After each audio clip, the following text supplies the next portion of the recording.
Hey everybody, Tooth here, 19 July 23. This is in my hand because I've been trying to make this video and my ADHD is kicking in like a mother today. Sorry, too much caffeine I guess. So, I had a conversation with some people a while back, online, group chat with some buddies on gun groups and stuff like that. Also did it with some of my mechanic buddies and stuff like that. And somehow, it wasn't me this time, ARs came up in the topic of conversation. Sorry. So, one of the comments that was made, and I disagree with it, is that the original AR Stoner design was the perfect design, should have been left alone, should have never had anything done to it. Sad thing is, the guy that makes that comment does not own original Stoner design. I don't know anybody that owns the original Stoner design, which was an AR-10, and what you like and most everybody else calls a carrying handle was originally designed to be a charging handle guard, because the charging handle was actually basically like a trigger sitting on the top of the upper receiver to work the BCG and everything. I think the original design was reciprocating, then they went to a non-reciprocating, and due to the fact it was still catching limbs and debris in field testing and stuff like that, that is where your T-handle came from.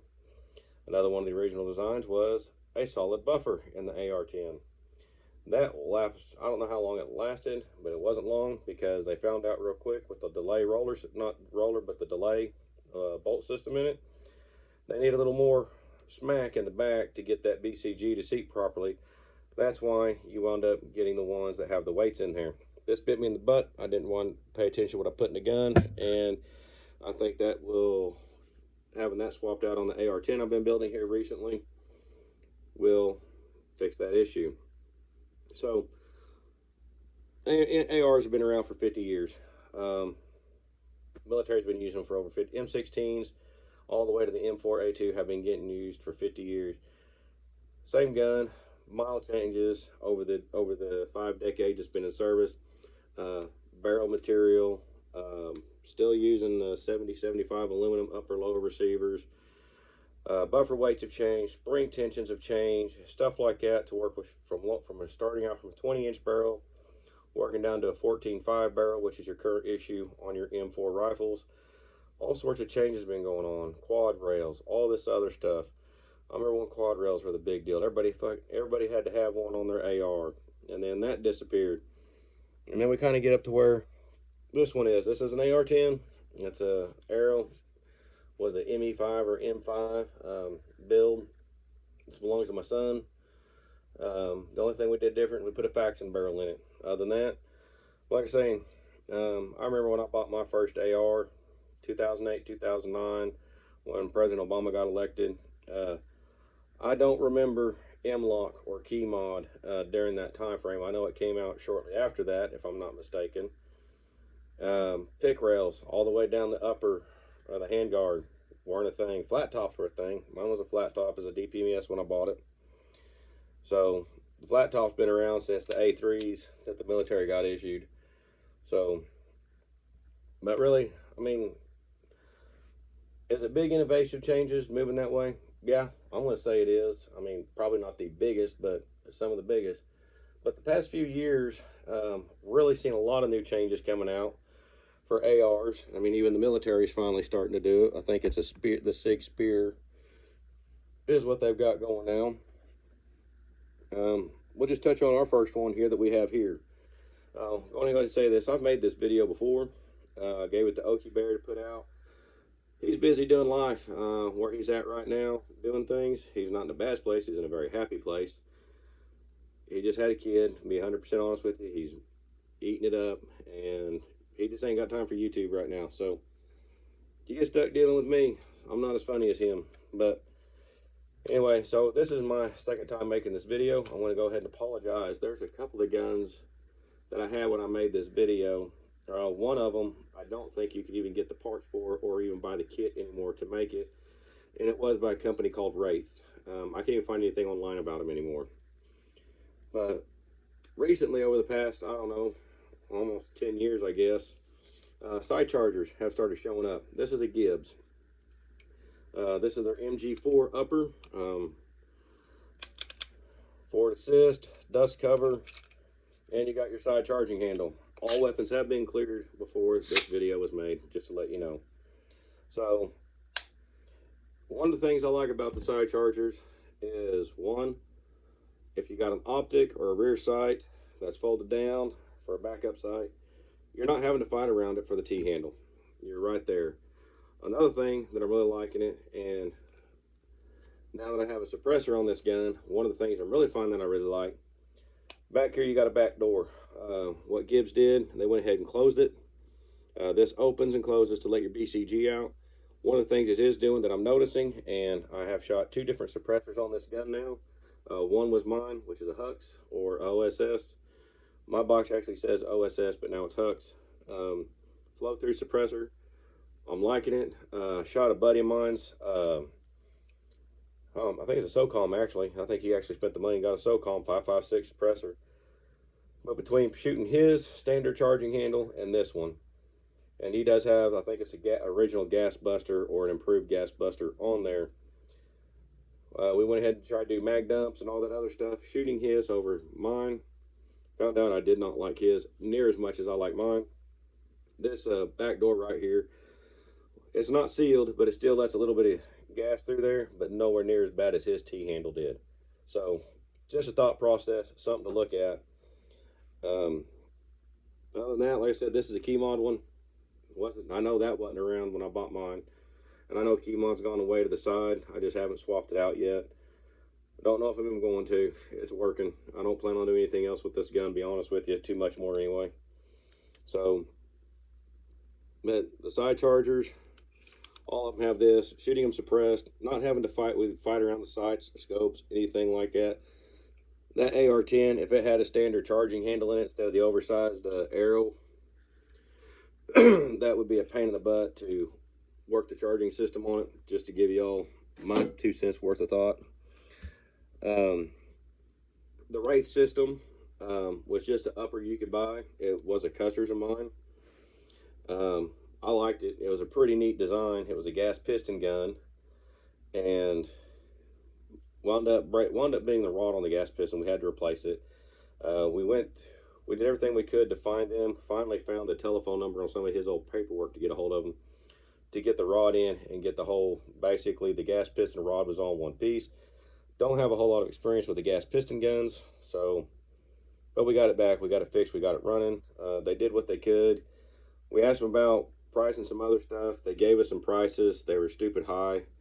But shooting his gun, I don't know what his round count was. It was like a 3 to 4 MOA gun, and I couldn't justify the price on that, so I just kind of like, I'm good. I'm not going to worry about it.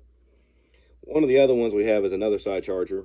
Now, we did have the FM15. This is the FM9 Foxtrot Mike series. So what they did, instead of the charging handle being all the way down here and fixed in one location, the FM15 and the FM9, the charging handle is forward. It's about the same location on the FM15. Yeah, I know, I got to fix shit.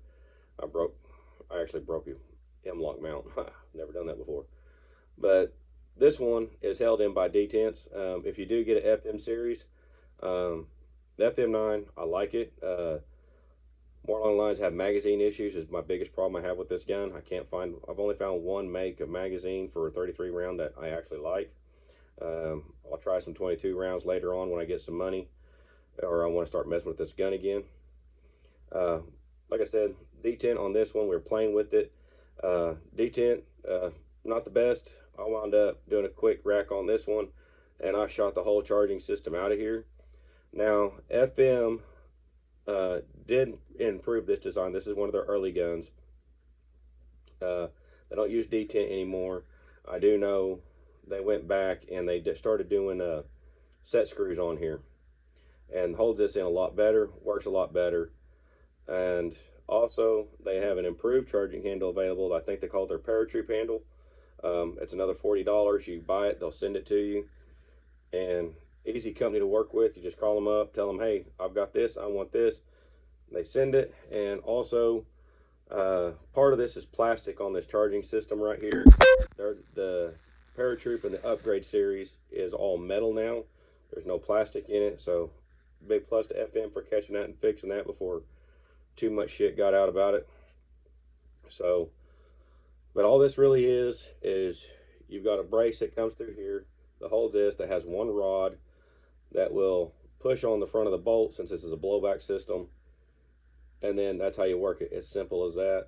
The FM9, what I really like about that one is that one did a complete change, whereas this still has a buffer tube, buffer spring, and a buffer inside of it. The 15 series, the FM15, they went ahead, your pick rail sits higher, so your handguard sits a little higher on your pick rail. But what they did is they raised it up, they put a guide rod, buffer springs, all in the upper receiver.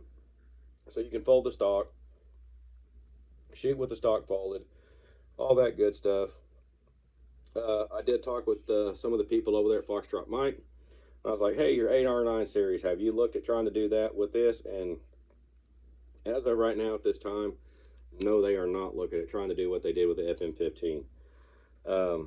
Other than that, the FM15 is still a standard AR design rifle, except for you got the forward charging handle, the metal rods that go down, touch the top of the BCG, push it back, work the delay roller system, not roller, but just the delay system, delay bolt system is proper name if I remember right.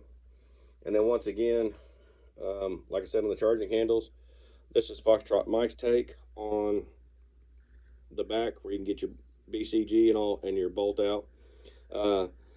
Basically what it is, you close this. This one's a little easier to work than the Gibbs, but you Gibbs the same thing. Close this, close your upper, and it locks this into place. And the FM9 is what the FM15 was suppressed when we were shooting it. It does do a little bit better job than the Gibbs does, since they oversized everything instead of fitting it inside a channel. So the gases, instead of just working the way around the channel, it actually hits a wall and pushes it out to the side. Nowhere near, I mean, once again, it's an improvement. So innovation, it's there. It's been going on. So I think there's still room for improvements. I'm not an engineer. I can come up with ideas. I'll talk to them. Apparently I'm not engineer smart enough to say, hey, it'd be cool if you do that with a 9. So anyway, so yeah, there has been improvements done on the AR, and I think a lot of them are good. Like I said, the military revamping the AR-10 to the 277 Fury or the 6.8 GP or all that good stuff. It's got a combination of both charging handles on it, if I'm not mistaken. I haven't held one yet. Sorry, I'm National Guard. I don't get cool shit. I'm not even a line unit. I'm a mechanic. So I won't probably ever see one in my career before I get out. So you got that. I got really interested in one. I didn't buy one. Now I'm kind of really hesitant on buying one, because it seems between some of the people on YouTube, other side of YouTube, and it's almost like a 50-50. They like it or don't like it. The only thing I've seen universal on it is the stock on the Jackal is flimsy. It needs to be replaced. It's a copy. It's a cheap copy of the RCA or the Bushmaster gun, when Bushmaster had a side charger handle on theirs. So I don't know. I don't make enough money just to go out and buy a gun. I got to save up and do it. And if I save up, there's other things I want to buy. I think I'm kind of winding down on playing with guns right now. I need to focus on a few other things. So I will say this: my first side charging gun I shot, and I did get the scar thumb from it because it was a scar. In my mind, I never figured it'd have a reciprocating charging handle, and it did, and it nailed the hell out of me where I was holding it at. But I will say this: that is a gun that has had, in my mind, it's still an AR style rifle. It's had a lot of improvements since the original version, or a lot of the versions at that time. It was a huge step forward, rechanging the BCG design, the FM. They kind of stepped forward and did the thing and have FM. Foxtrot Mike did a copy of their BCG and their buffer system. It's all set up the same, or real close, real identical, just enough to get out past the patent numbers. And I really think that was a huge jump. I really did like shooting the Scar. I guess the one I shot was a cream of the crop, 100 yards with 3x9 Leupold in it. I was pretty much bullets touching bullets, 5-round groups at 100 yards consistently. Didn't have any issues out of it, never had a jam, never had anything going on with it. It's been reported by other people. Yeah, we've had this issue. We've had this issue. I can only tell you what I dealt with, what I got, what I played with, and when I touch it and how it works. That's all I can tell you. Um, PSA, the Jackal, I think it was a pretty the design concept, combining AK long stroke gas piston systems with the accuracy of an AR. I've shot several AKs. I'm not a big connoisseur of AKs. I know you can get Czech, Poland, Russian. All of them do a little bit different and everything else, but I do know the AK has a huge line, or a big following for reliability. It's supposed to be one of the dirtiest running guns, able to run in the dirtiest conditions and keep on rolling. Just didn't have the accuracy of the AR style rifle, but the Jackal combining it, I think, was an awesome idea. Haven't shot one, don't own one. Don't know anybody that does own one or plans on getting one anytime soon. But once again, it's got a raised pick rail on it. It's got the buffer system all up and top on the guide rod and everything, I'm assuming. And you got the forward charging handle, non-reciprocating. So, yeah, I'm pointing all this stuff out. Basically, I think there's a lot of room, and I think there was improvements made, and I think they were good improvements, and I think there's still more to come. So y'all have a good one. That's all I got for now. Later.